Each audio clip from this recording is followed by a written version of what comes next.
चलिए भाई, तो आज हम लोग पढ़ लेते हैं रिफ्रैक्शन ऑफ लाइट। ठीक है, रिफ्रैक्शन ऑफ लाइट क्या होता है? जब लाइट एक ट्रांसपेरेंट मीडियम से दूसरे ट्रांसपेरेंट मीडियम में जाए और जाते ही बाउंड्री पे जब वो टकराए, मतलब बनी बात है, एक मीडियम जहाँ पे ख़त्म होगा वहाँ से अगर दूसरा मीडियम शुरू हो रहा है, तो लाइट जब अंदर जाएगी तो बाउंड्री पे अपना वो रास्ता डेविएट कर देगी, मतलब अपना रास्ता बदल देगी।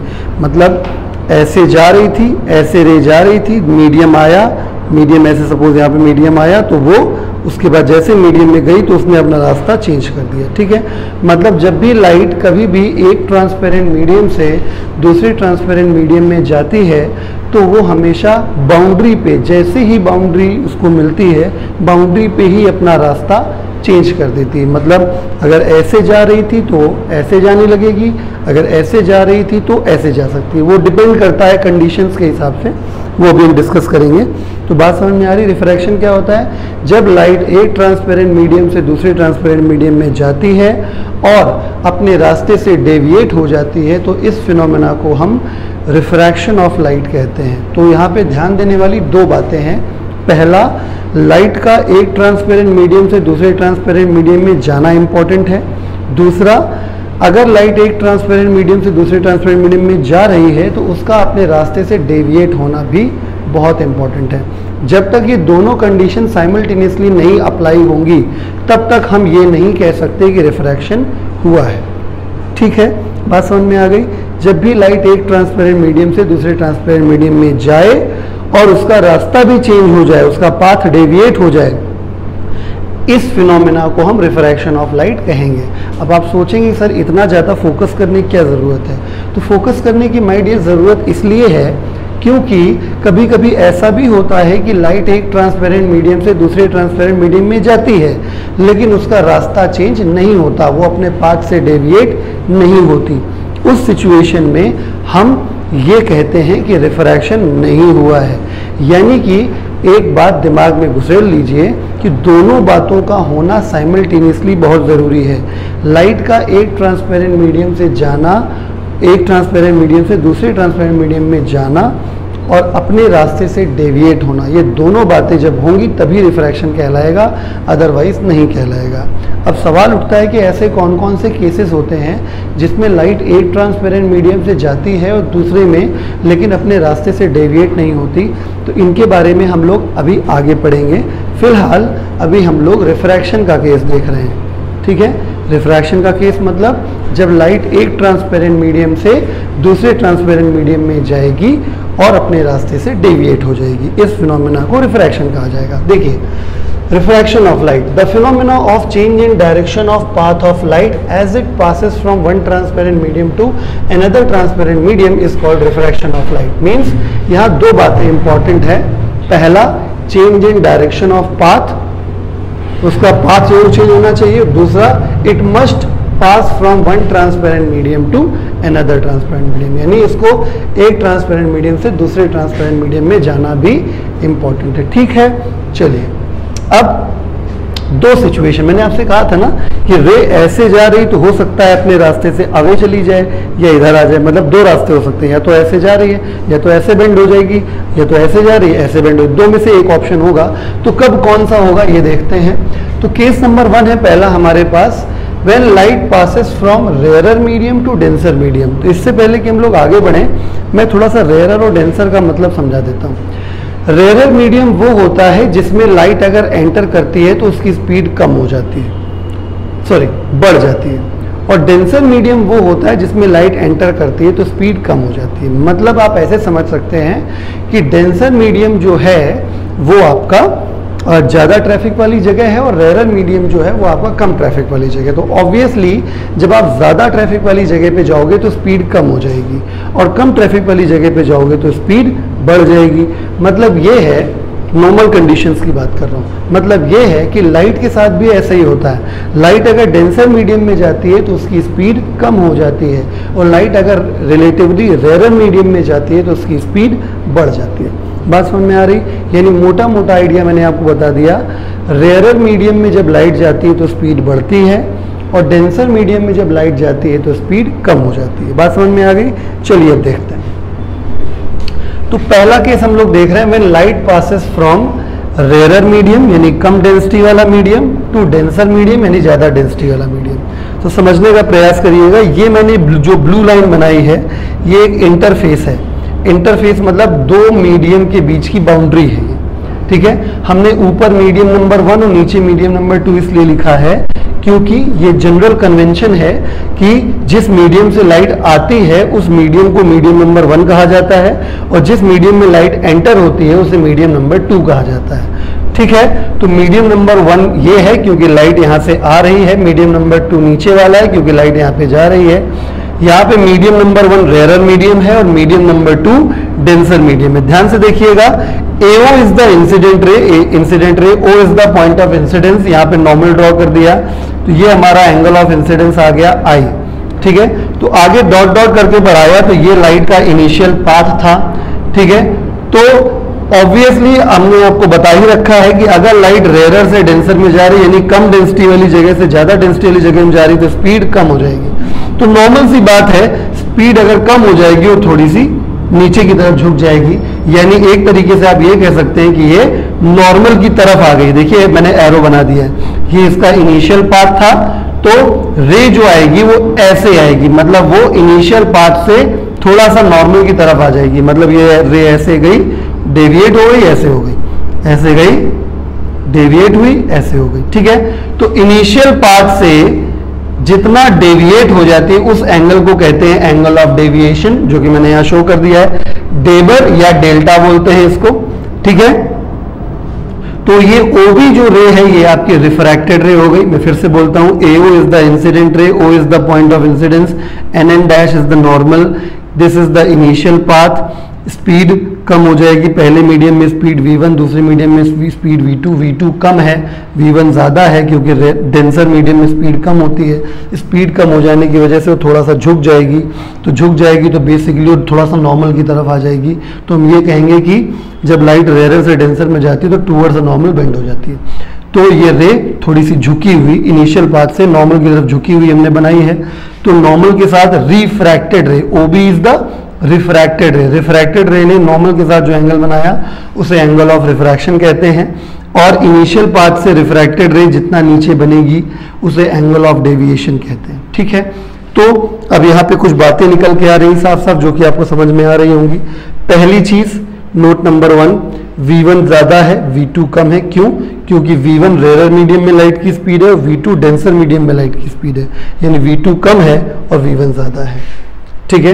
दूसरे केस में आ जाइए, ठीक है। इस केस में क्या दिखाई दिया कि light towards the normal bend हो गई, तो light bends towards the normal, ठीक है। साफ साफ यहाँ क्या दिख रहा है, I और R में, I बड़ा है R छोटा है, तो I is greater than R। ऐसी सिचुएशन में I बड़ा होता है R छोटा होता है। फिर आता है एंगल ऑफ डेविएशन।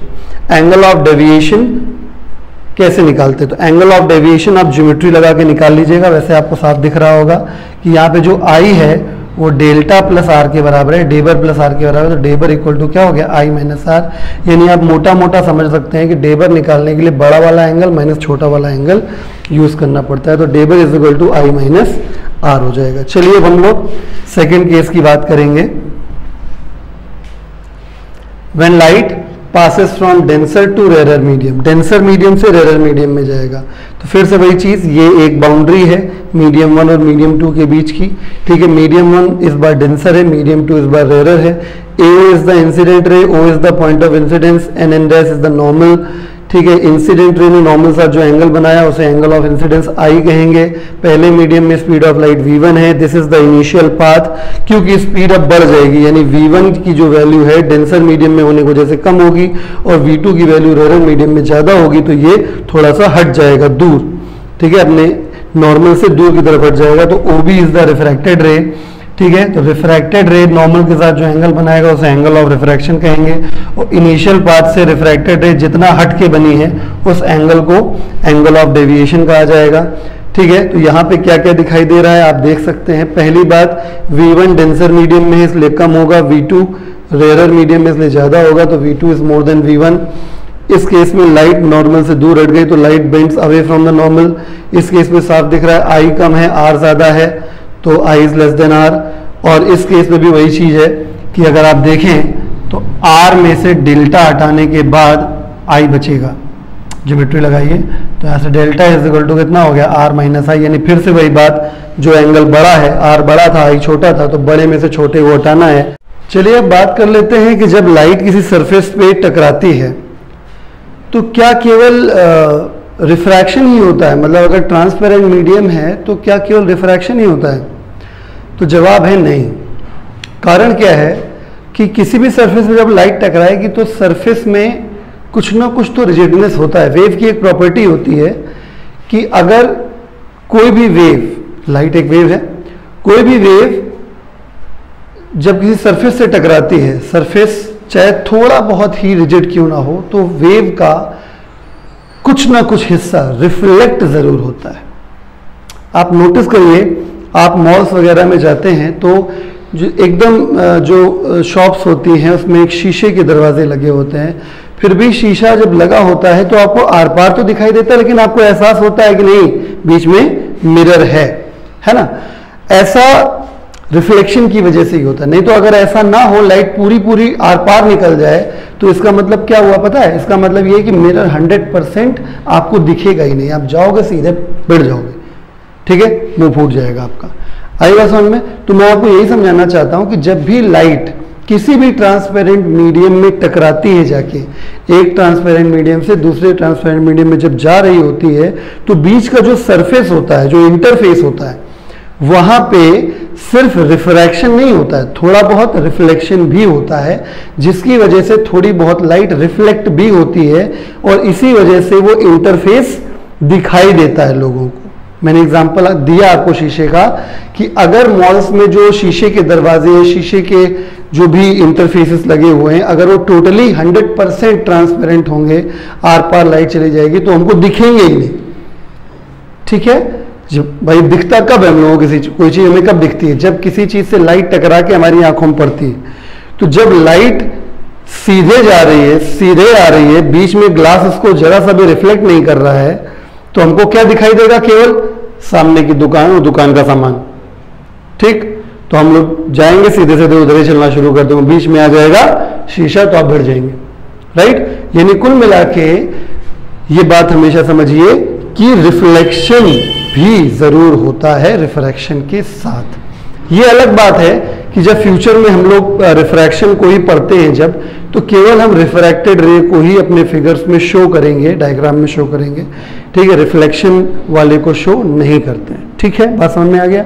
तो थोड़ी बहुत लाइट रिफ्लेक्ट हो जाती है, तो जो रिफ्लेक्ट हो गई उससे कहते हैं पार्शियली रिफ्लेक्टेड लाइट या पार्शियली रिफ्लेक्टेड रे, और जो रिफ्रैक्ट हो जाती है उसे कहते हैं पार्शियली रिफ्रैक्टेड रे, ठीक है। देखिए तो क्वेश्चन है, does only refraction takes place at the interface of pair of media when light ray strikes the interface?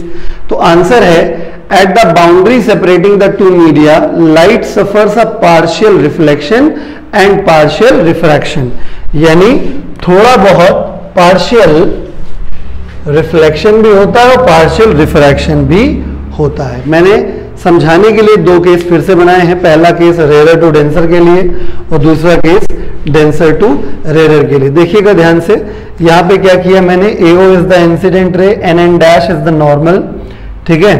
यहाँ पे लाइट क्या है, ये इसका इनिशियल पाथ है, रेयर से डेंसर में जाने मैं पढ़ा चुका हूँ, टूवर्ड्स द नॉर्मल बेंड हो जाती है, तो ये रे बेंड हो गई, तो OB इज द रिफ्रैक्टेड रे। तो ये है क्या, दिस इज पार्शियली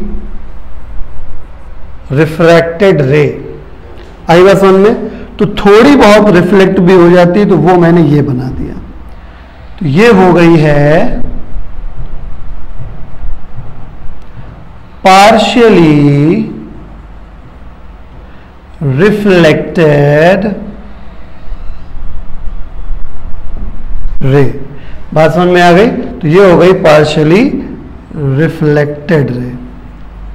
चलिए अब दूसरा केस समझ लेते हैं। दूसरा केस क्या है, ये AO इज द इंसिडेंट रे, NN dash is the normal, denser से रेयर में जा रही तो bend away from the normal, तो ये हो गई पार्शियली रिफ्रैक्टेड रे। फ्यूचर में पार्शियली नहीं लिखेंगे, सीधे रिफ्रैक्टेड रे, ठीक है, क्योंकि फ्यूचर में हम लोगों को रिफ्लेक्शन पढ़ना है। तो रिफ्लेक्टेड रे क्या है, थोड़ा बहुत रिफ्लेक्शन तो जरूर होगा। तो ये हो गई आपकी क्या, partially reflected ray.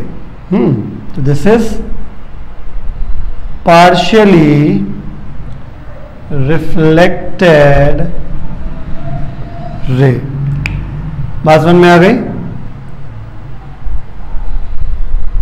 तो फ्यूचर में समझ में आ गया ना, तो ब्लू कलर से जो मैंने शो किया ये पार्शियली रिफ्लेक्टेड रे। फ्यूचर में क्या होगा कि जब हम लोग केवल रिफ्रैक्शन पढ़ेंगे तो ये पार्शियली रिफ्लेक्टेड रे को डायग्राम में शो नहीं करेंगे। तो आपकी जानकारी के लिए आपके नोट्स में हमेशा बना रहे, इस वजह से मैंने लिख दिया है, in discussing refraction now onwards the reflected ray and from boundary surface will not be shown although it is always there. ठीक है, हमेशा होती है, लेकिन हम लोग फ्यूचर में उसको अपने डायग्राम्स में शो नहीं करेंगे। मान लीजिए कि आपसे कोई कहता है कि रिफ्रैक्शन का कारण क्या है, या लाइट जब एक मीडियम से दूसरे मीडियम में जाती है तो अपने रास्ते से डेविएट क्यों हो जाती है। तो उसके पीछे एक ही जवाब है, मैं आपको बता भी चुका हूं, फिर बता रहा हूं। आपको लिखना कैसे, बस इस बात को डिस्कस करना है। ठीक है, कि जब लाइट एक ट्रांसपेरेंट मीडियम से दूसरे ट्रांसपेरेंट मीडियम में जाती है तो उसकी स्पीड बदल जाती है। ठीक है, स्पीड चेंज हो जाती है, और स्पीड चेंज होने के कारण ही वो अपने रास्ते से डेविएट हो जाती है। यानी अगर शॉर्ट में आप लिखना चाहेंगे तो बस इतना लिख सकते हैं, due to change in speed of light. Otherwise अगर पूरा लिखना है तो ऐसे लिखेंगे। देखिए, What is the cause of refraction? Answer में लिखा जाएगा, when a ray of light passes from one transparent medium to another, its direction or path changes because of the change in speed of light. यानी जब light एक transparent medium से दूसरे transparent medium में जाती है तो उसकी स्पीड बदल जाती है, और स्पीड बदल जाने के कारण ही वो अपने इनिशियल पाथ से टूवर्ड्स द नॉर्मल या away from the normal bend हो जाती है।